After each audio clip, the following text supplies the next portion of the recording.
¿Qué tal, mis queridos amigos de Aló Psicólogo? Les saluda el psicólogo clínico Humberto del Castillo Drago. Este es su programa Aló Psicólogo. Como saben, Aló Psicólogo normalmente es todos los lunes y los jueves a las 8 de la noche, hora de Colombia y de Perú también y de Ecuador a las 8 de la noche. Hoy día tenemos un programa con un tema que en este momento de pandemia y también de aislamiento social, porque de todas maneras, aunque nos estamos moviendo por distintos lugares, aunque se ha reactivado la economía, de todas maneras no estamos todavía reactivados y todavía faltan algunos meses para que eso se logre. El otro día hablaba con un consultante eh, médico eh, que me decía pues que para que haya una reactivación total de la economía y todo eso, por lo menos tendríamos que estar al 70% pues de vacunados y de gente que sea inmune. Bueno, hay países pues como Israel, como Inglaterra que están avanzando, ¿no? Que han avanzado muchísimo en la vacunación, pero el resto de países, por lo menos aquí en Latinoamérica, Sudamérica, recién estamos empezando. Entonces, ¿qué cosa es lo que sucede, mis queridos amigos? El estado de ánimo es lo primero que se afecta. Eh, Podemos decir que, hacer un ejemplo, el hombre puede ser como un iceberg o puede ser como una pirámide o un triángulo, ¿no? La punta. Entonces, lo primero que se afecta, que está aquí, es el estado de ánimo. Por eso es que se ha disparado la ansiedad, se ha disparado la crisis de pánico, también el tema depresivo. Entonces, el día de hoy, y es un programa que nos han pedido, es un tema, vamos a hablar del trastorno mixto ansioso depresivo, ¿no? Un trastorno diferente a los que normalmente hemos tratado aquí, aunque es parecido, pero es diferente.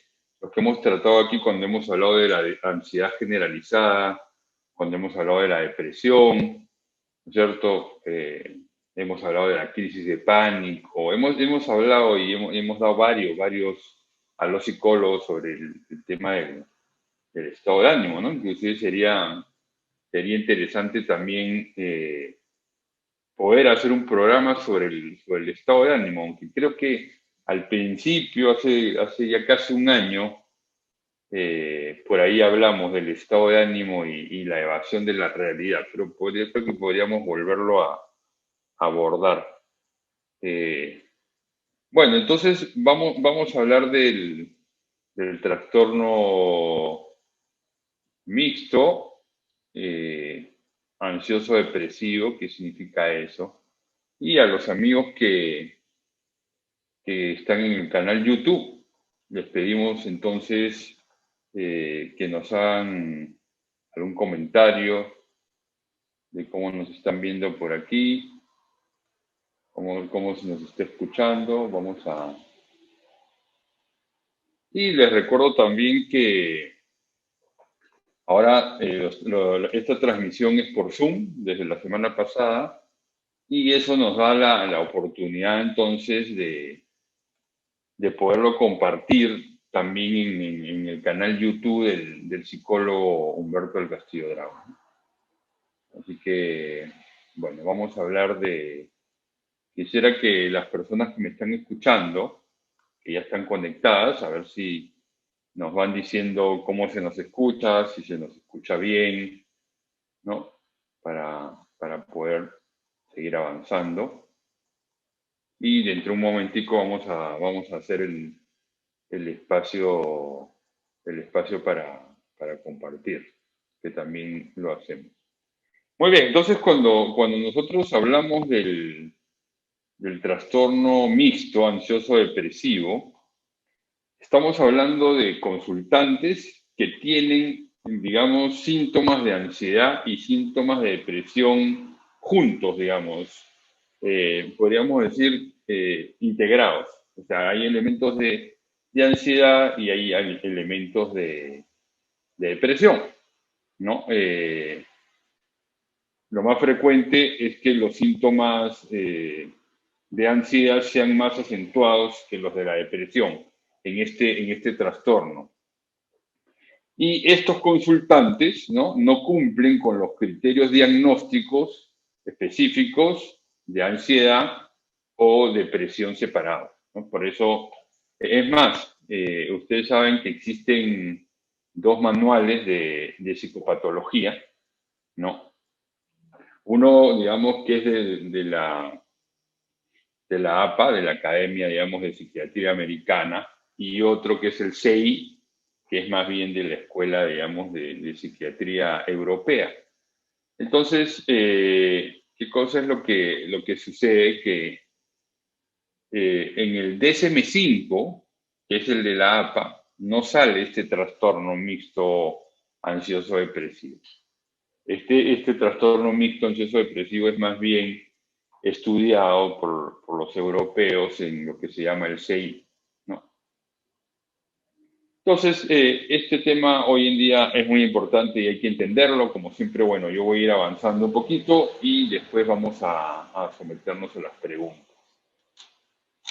El trastorno mixto ansioso depresivo se caracteriza por una aparición de los síntomas que no depende de acontecimientos estresantes de la vida, pues puede ser en ese orden de ideas, entonces, eh, una cuestión genética, ¿no? Esta clasificación es relativamente nueva, como vengo mencionando, por la Escuela Europea, y es algo que se está estudiando, ¿no? Ya que parece funcionar como un cajón desastre para los que no encajan con otros criterios diagnósticos. Sin embargo, está claro que constituye una enfermedad que afecta a la salud mental de la persona y por tanto repercute en su vida diaria, en su vida cotidiana. Muy bien, entonces, muy bien, queridos amigos, entonces ya saben, pueden ir preparando sus preguntas y vamos a hacer el momento de compartir a los amigos del Facebook. Como siempre, vamos a dejar un espacio de 5 segundos para que todos los amigos que en este momento ya se encuentran con nosotros eh, puedan compartir este video. Vamos entonces a dejar 5 segundos para que todos los que quieran, por favor, compartan este video para llegar a más personas. Entonces nos vamos al momento de compartir.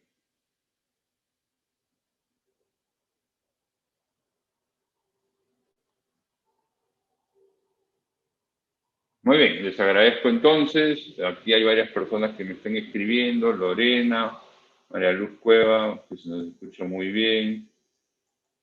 Sandra, María Elena, muy bien. Si nos van diciendo también de qué países, dónde se encuentran y van preparando sus preguntas y las van poniendo ahí, con mucho gusto. Ya saben también que esto se comparte también con el fanpage de Comunicaciones Cajamarca y en el canal YouTube de Humberto del Castillo Drago. Bueno, entonces vamos a ver, queridos amigos, cuáles son las causas del trastorno mixto ansioso depresivo. Se ha llegado a la conclusión, después de distintos estudios, de que tanto los trastornos de ansiedad como los depresivos parecen surgir de una combinación de factores, ¿no es cierto?, de tipo biológico, psicológico y ambiental, existiendo en el fondo, pues, muchas causas, ¿no? Distintas causas.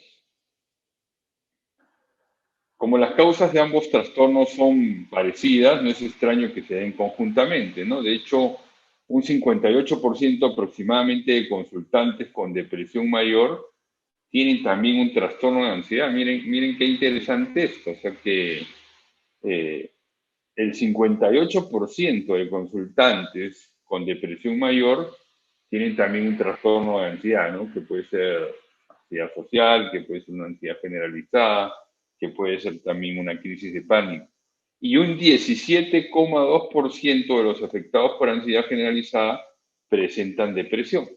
Miren ahí qué interesante el dato ese. 58% de personas deprimidas, ¿no es cierto?, tienen un trastorno de ansiedad. Y el 17,2% de los afectados por ansiedad generalizada presentan depresión. Entonces, queridos amigos, con respecto a las causas de este trastorno mixto ansioso depresivo, vamos a hablar de las biológicas, de las psicológicas y de las ambientales. Las biológicas abarcan los desequilibrios en ciertos neurotransmisores cerebrales, como la serotonina o la dopamina, ¿no? Y sus receptores, ¿no? Además de las predisposiciones genéticas, es decir, a la persona le falta serotonina o dopamina, ¿no? Por eso que a muchos consultantes se les remite a psiquiatría o a medicina general, pero tiene que ser un médico de todas maneras para que ellos les receten, ¿no? Algún antidepresivo, algún estabilizador del estado de ánimo, ¿no? Como por ejemplo la sertralina, la fructosina, etcétera, ¿no?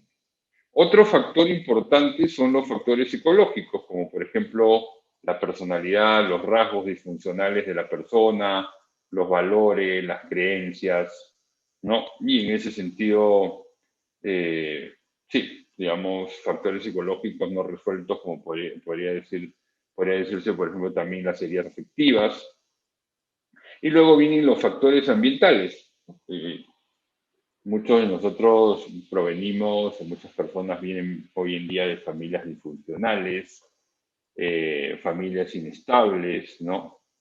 Y todos esos factores ambientales que están influenciando, ¿no es cierto? Y que influyen eh, en la persona, ¿no es cierto? Y desencadena una depresión, desencadena una ansiedad, ¿no? Eso hablando en términos generales, ¿no es cierto? Y obviamente esas familias disfuncionales también pueden influir en un trastorno ansioso depresivo. Así es, queridos amigos. Entonces ya saben, estamos hablando para los amigos que se están conectando, estamos hablando del trastorno mixto ansioso depresivo. Si ustedes van, queridos amigos, al fanpage del psicólogo Humberto del Castillo Drago, por donde justamente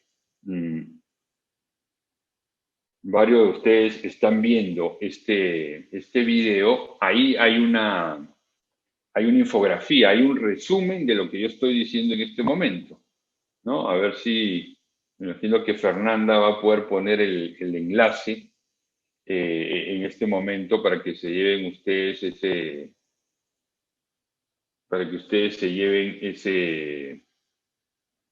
ese resumen del trastorno ansioso depresivo, del trastorno mixto ansioso depresivo. Muy bien, vamos a hablar entonces de los síntomas, que es una cosa que les va a interesar mucho, y después de los síntomas vamos a hacer un espacio de preguntas. El trastorno mixto ansioso depresivo destaca por tristeza y ansiedad persistente, que se extiende durante más de un mes y tiende a ser crónico, ¿no? Es decir, que se ha perpetuado en la persona. Puede causar numerosos síntomas y consecuencias, ¿no? Tales como, y ahora voy a ir diciendo, ¿no? Por ejemplo, alteraciones en la atención y en la memoria, que se traducen como falta de concentración y dificultad para aprender y recordar información. O sea, problemas en la atención y la concentración. Luego vienen los trastornos del sueño, que puede ser insomnio, ¿no? O hiperinsomnia, es decir, la persona que no puede dormir, o la persona que de pronto tiene un insomnio de conciliación, es decir, que se demora en dormir, o hay otro tipo de insomnio que es la persona, digamos, que se levanta a las 2, 3 3 de la mañana y ya no puede seguir durmiendo. O también las personas que tienen hiperinsomnio, ¿no? Aunque también pueden darse dificultades para conciliar el sueño o despertar más temprano de la cuenta. Cansancio y fatiga durante el día, no son esas personas, digamos, que se acuestan y no se levantan y como si no hubiesen dormido, ¿no? Que no descansan. Preocupación recurrente, irritabilidad y llanto fácil. Preocupación recurrente, digamos, es la persona que está todo el tiempo preocupado, ansioso. Está ansioso porque está ansioso. Digamos que la ansiedad como que no tiene objeto, ¿no? Es una ansiedad que no está dirigida a algo. Simplemente la persona está ansiosa, está preocupada, está irascible, ¿no? Está irritable, ¿no? Como que está fastidiado, enojado, molesto por algo. Y es una persona también que tiene una respuesta fisiológica, una respuesta corporal física bastante común, que es el llanto fácil, ¿no? Entonces, queridos amigos, escucharon el trueno y vieron el rayo que cayó por aquí atrás mío, aquí en la ciudad de Medellín, Colombia. Muy bien, entonces vamos a, si vayan preguntando, yo voy a acabar con los síntomas y ahí voy a abrir un espacio para resolver algunas preguntas. Otro síntoma es la apatía, con una importante pérdida de interés por las actividades que anteriormente le agradaban, ¿no? Es como anedonia también se puede decir, como que la persona eh, como que no siente placer por hacer las cosas, ¿no? Inclusive por cosas que normalmente le gustan. Visión negativa o desesperanza hacia el futuro, ¿no? Hipervigilancia a los estímulos, ¿no? O, o síntomas temidos, ¿no? Acompañados normalmente de la sensación de que algo peligroso para uno mismo o otras personas importantes va a suceder, ¿no? Esta hipervigilancia, o sea, como que está con mucho temor que algo va a suceder, que algo va a pasar. Más asociado con la ansiedad se dan síntomas de taquicardia, temblores, sequedad de boca, sensación de quedarse sin aire o parestesias, aunque sea de manera intermitente, ¿no? Esos son también inclusive algunos de los síntomas que se reconocen cuando a uno le da una crisis de pánico, ¿no? Taquicardia, temblores, ¿no? Asfixia, etc. Por otro lado, hay un deterioro social, ya que pueden evitar el contacto con los demás, ¿no? Es como un aislamiento, podríamos decir. Baja autoestima, baja valoración personal. No cumplen con sus responsabilidades, normalmente pues van a faltar al colegio, a la universidad, al trabajo y van a rendir por debajo de lo habitual.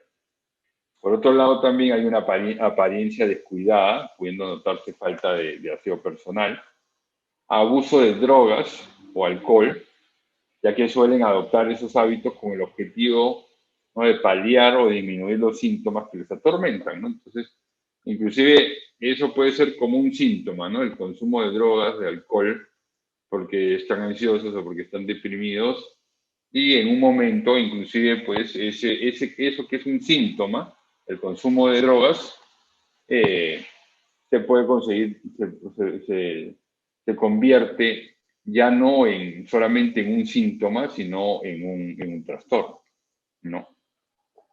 En unos casos puede acompañarse de ideación suicida. Acuérdense o recuerden o les explico que eh, aquí hay como tres niveles, ¿no? Digamos, uno puede ser un pensamiento de muerte. El DSM-5 habla de pensamiento de muerte recurrente cuando habla de la depresión, es decir, yo digo, ¿qué hago aquí? ¿Por qué no me muero, no? Lo segundo, que es como ya de lo que se habla de ideación suicida, como un segundo nivel es como decir, bueno, ¿por qué no me quito la vida, no? O sea, hay personas que comienzan a pensar así, y hay como un tercer nivel de la persona, digamos, que tiene un plan para eso, ¿no? Entonces, miren qué interesante cómo se van integrando en este trastorno mixto, ansioso depresivo, síntomas del trastorno de ansiedad y el síntoma de depresión, pero aquí lo lo importante en este trastorno es que están conviviendo, por llamarlo de alguna manera, o están integrados, ¿no? Síntomas de la ansiedad y síntomas de la depresión, pero no están separados. Muy bien, queridos amigos, entonces esto es la primera parte de lo que había preparado para ustedes, hablando un poquito de los síntomas. Luego vamos a seguir hablando del diagnóstico, ¿sí? Y del diagnóstico, y bueno, y no voy a hablar yo de las recomendaciones, porque supongo y espero que ustedes me las van a hacer, o sea, ¿qué hacen ante esos problemas? Muy bien, entonces aquí voy a ver las preguntas. Sí, aquí ya nos han compartido el enlace, ¿no es cierto? También, bueno, voy a resolver y les cuento algunas cosas también que están pasando en el centro de T. ¿Cuáles rasgos de la personalidad pueden provocar este trastorno? A ver, esa pregunta es interesante para que no quede en el aire algo que comenté. En realidad lo que yo quise decir es que hay ciertos rasgos de personalidad que conforman un esquema de personalidad y eso es un esquema disfuncional, ¿no? Lo que Jeffrey Young en su terapia de esquemas llama las trampas vitales, los esquemas maladaptativos o los esquemas disfuncionales. Entonces, por ejemplo, una persona que es dependiente o una persona que tiene un esquema de abandono o una persona que tiene privación emocional o una persona que tiene aislamiento social, ¿no es cierto? En un momento de su vida, ante un hecho, ante una situación desencadenante, en medio, digamos, de esa personalidad dependiente, de esa personalidad obsesiva compulsiva, de esa personalidad ansiosa, ¿no es cierto? Se le puede desencadenar, ¿no es cierto? Una depresión, una ansiedad o un trastorno mixto ansioso-depresivo, ¿no? Entonces, bueno, vamos a hacer un algo psicólogo sobre la personalidad ansiosa, como para poder profundizar, digamos, en esto. Hay personalidades más obsesivas que ya hemos hablado en algún algo psicólogo.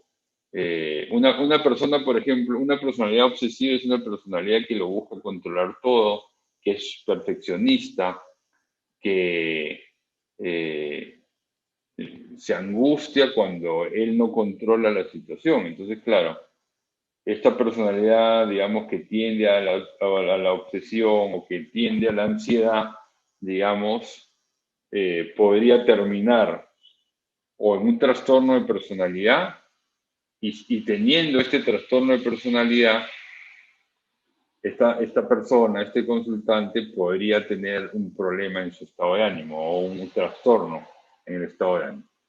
No sé si me dejó entender, Xochitl. Si no, me repreguntan. ¿La ansiedad tiene cura? Sí, claro, por supuesto que sí. Hay varias terapias que ayudan. Por ejemplo, la terapia cognitiva conductual, la terapia racional emotiva conductual, la terapia EDMR, por supuesto, claro que sí. Ahora, la ansiedad uno la merma, uno la maneja, uno la encausa, uno mejora. Y si uno con terapia EDMR, por ejemplo, llega a los traumas o a las heridas afectivas, ¿no? O con psicoterapia de la reconciliación, eh, si uno llega a los traumas que han causado la ansiedad, por supuesto que se puede curar, ¿no? Por ejemplo, yo en este momento tengo una consultante que tiene TOC, tiene trastorno obsesivo compulsivo, ¿no? Y hemos llegado a las heridas y a los traumas que están en la base de ese TOC, ¿no? Y es una chica, una muchacha de más de 17, 18 años que está avanzando mucho. Entonces, pero ¿qué cosa es lo que pasa? La pregunta de María Luz es interesante. Normalmente, ¿qué hace nuestro sistema de salud? Te manda al psiquiatra, ¿no es cierto? Y el psiquiatra, ¿qué hace? Te medica. Entonces, como ya hemos comentado muchas veces en estos programas, La medicación te reduce el síntoma, pero no te cura. Hay que ir a psicoterapia. Psicoterapia de la reconciliación, psicoterapia cognitivo-conductual, TREC, EDMR, pero por supuesto que se puede manejar. Y a veces hay que integrar medicación con psicoterapia. Porque,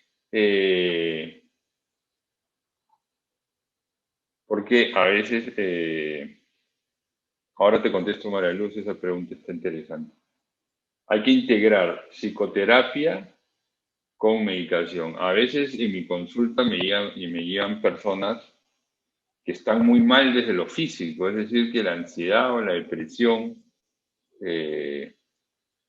ya ha avanzado mucho, entonces tiene unos síntomas físicos muy pronunciados. Entonces uno no puede avanzar en psicoterapia si es que la persona no está estable. Entonces ahí es donde uno remite, eh, uno remite a psiquiatría, ¿no? Con respecto al psicoanálisis, el psicoanálisis como tal, en este momento no hay estudios, no hay estudios científicos que, que hablen de su eficiencia, ¿no?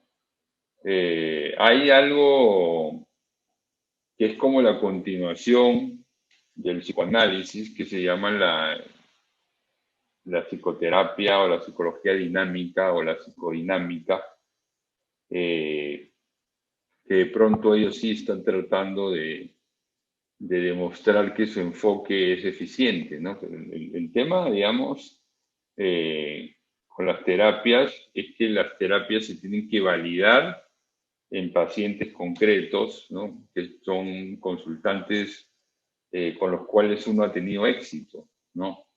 Entonces, el psicoanálisis en este momento no hay estudios concluyentes de que estén ayudando o eh, que tengan un porcentaje alto de eficiencia, ¿no? Eso creo que es el tema con el psicoanálisis.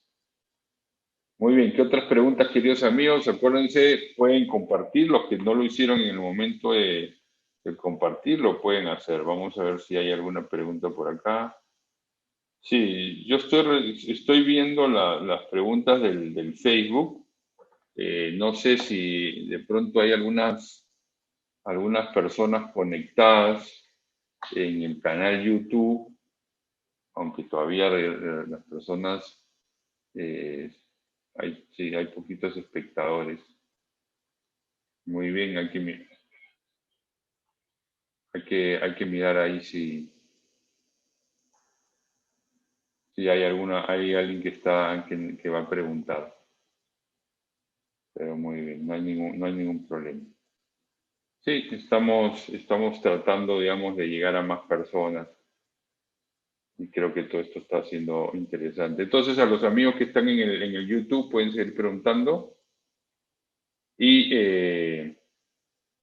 y también pueden compartir esto para que lleguen a más personas, ¿no? Lo interesante es que esto ya queda en el fanpage del psicólogo Humberto del Castillo Drago, en el canal YouTube, y ya después entran otras personas, se comparte, y luego hay muchas reproducciones. Los quiero invitar también, eh, el, el 9 de marzo vamos a tener una charla gratuita, una conferencia gratuita de las que promovemos en el Centro de T, que es cómo perdonar lo imperdonable, a cargo de la doctora Mónica Caballero Andrade. Aquí nos van a poner el enlace para las personas que quieran asistir.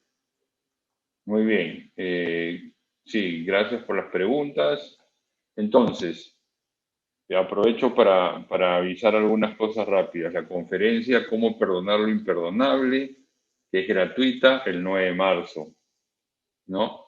Acuérdense que en este tiempo de Cuaresma estamos promoviendo el nuevo curso online de sanación de heridas afectivas. Ahora les van a poner ese enlace, ¿no?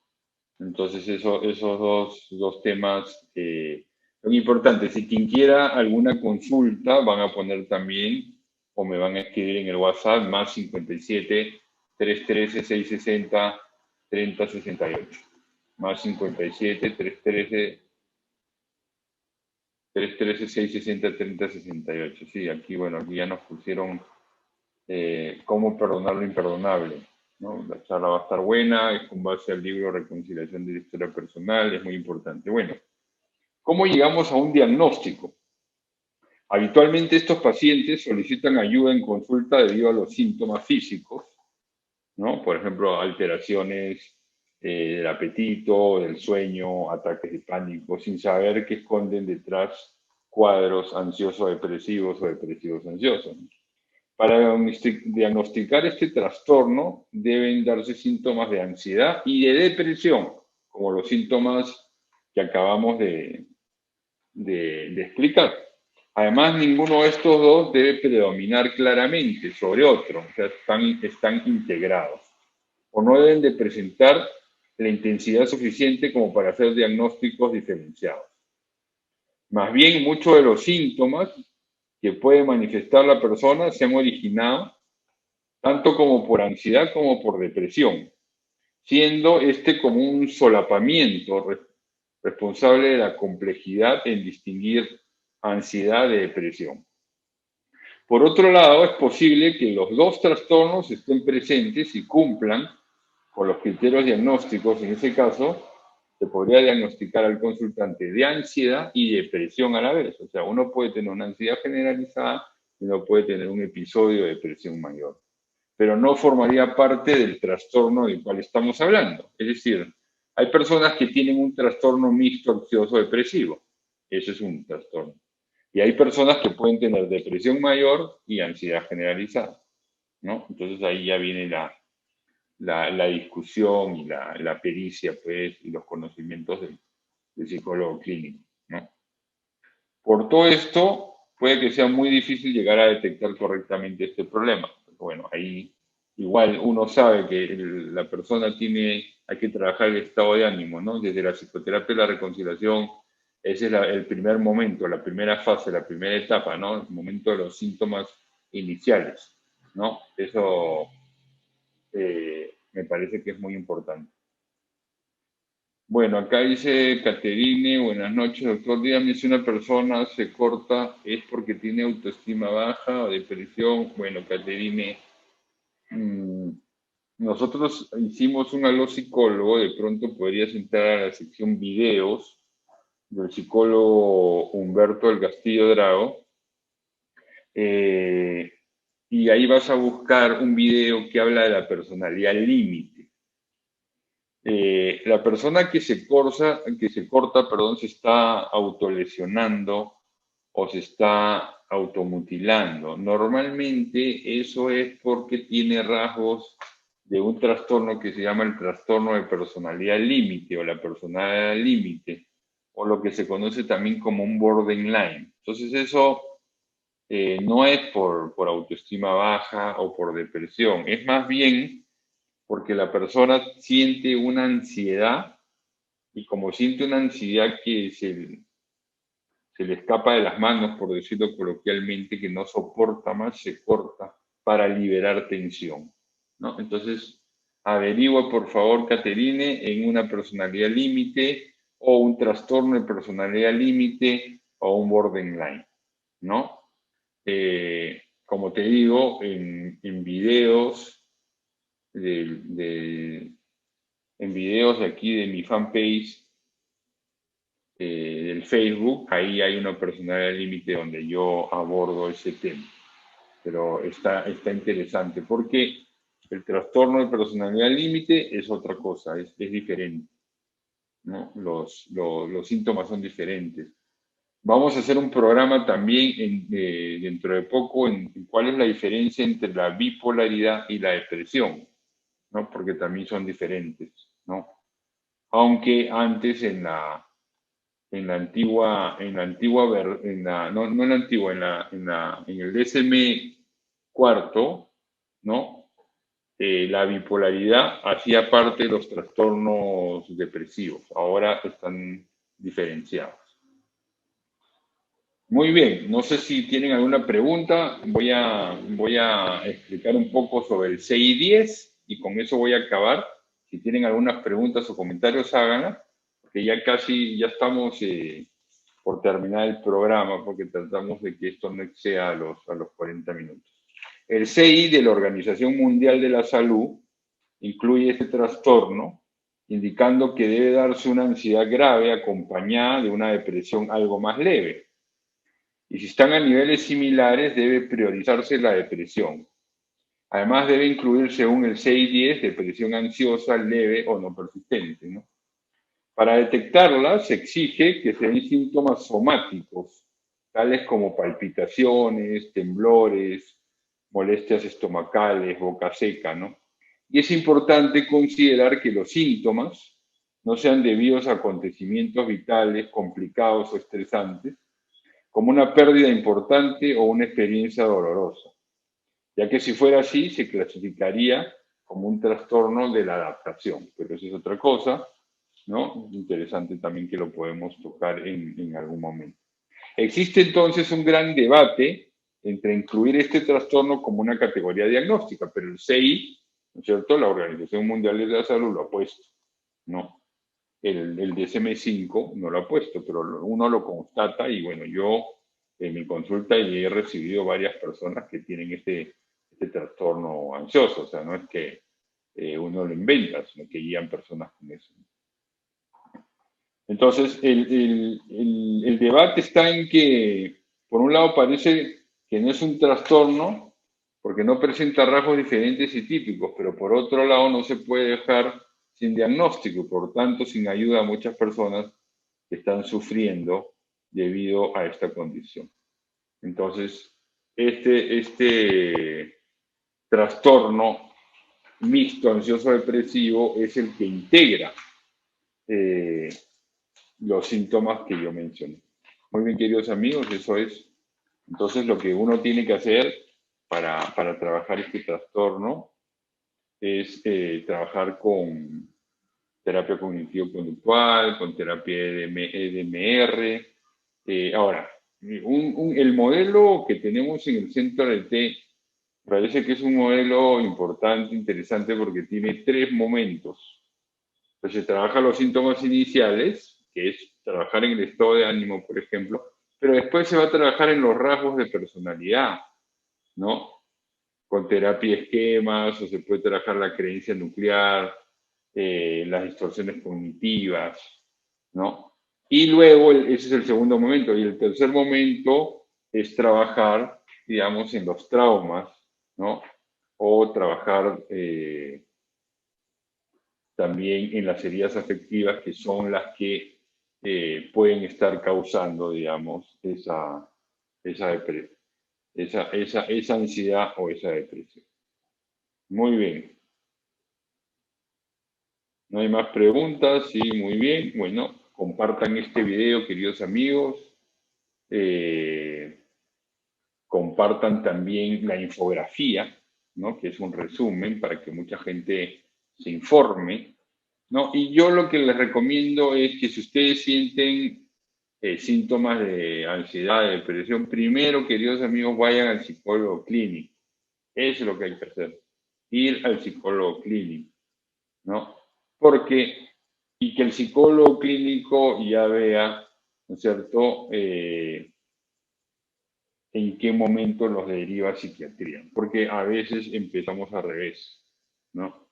Y puede ser, digamos, que necesitamos psicoterapia, ¿no? Porque como digo, la medicación nos ayuda para manejar los síntomas, pero la psiquiatría o la medicación no te da herramientas cognitivas, afectivas, no estudias la raíz, las causas, etc. Muy bien, queridos amigos, entonces creo que con esto vamos a ir culminando. No sé si, creo que ya no hay más preguntas, no hay más comentarios. Ah, bueno, sí, aquí hay algunos. ¿Los mareos fuertes son de ansiedad o del estrés? Mira, los mareos pueden hacer parte de un pánico, más que de la ansiedad. Yo creo que sí, una vez hice un programa sobre la diferencia entre estrés y ansiedad. Y yo creo que el mareo corresponde más al pánico. Es decir, ahora justamente le explicaba a un consultante y le decía que una persona que es ansiosa o que tiene tendencia a la ansiedad o inclusive a la depresión, en un momento esa ansiedad se somatiza de manera intensa en una persona y llega al pánico. Así, fue una consultante porque justamente había tenido como 4 o 5 síntomas de lo que es la crisis de pánico, ¿no? Entonces, los mareos fuertes corresponden más al pánico. Entonces, si hablamos de pánico, estamos hablando, creo yo, más de ansiedad que de estrés, porque son un poco diferentes. Muy bien. Que no sé si, creo que no hay ninguna otra pregunta más. Muy bien, ya es un poquito tarde, mis queridos amigos. Entonces, eh, el jueves volvemos con más temas interesantes en Aló Psicólogo. Vamos a hablar sobre la diferencia entre el hombre y la mujer. Un programa muy interesante. Más adelante vamos a hablar también de lo que es la personalidad melancólica. Vamos a hablar de la diferencia también entre bipolaridad y depresión. Bueno, estén ahí atentos porque a los psicólogos son todos los lunes y los jueves a las 8 de la noche. Aquí por el canal YouTube El Psicólogo Humberto del Castillo Drago y también por el fanpage, ¿no? A través de la conexión que hacemos por Zoom. Bueno, les mando un abrazo, feliz noche, cuídense mucho. Chao, hasta luego.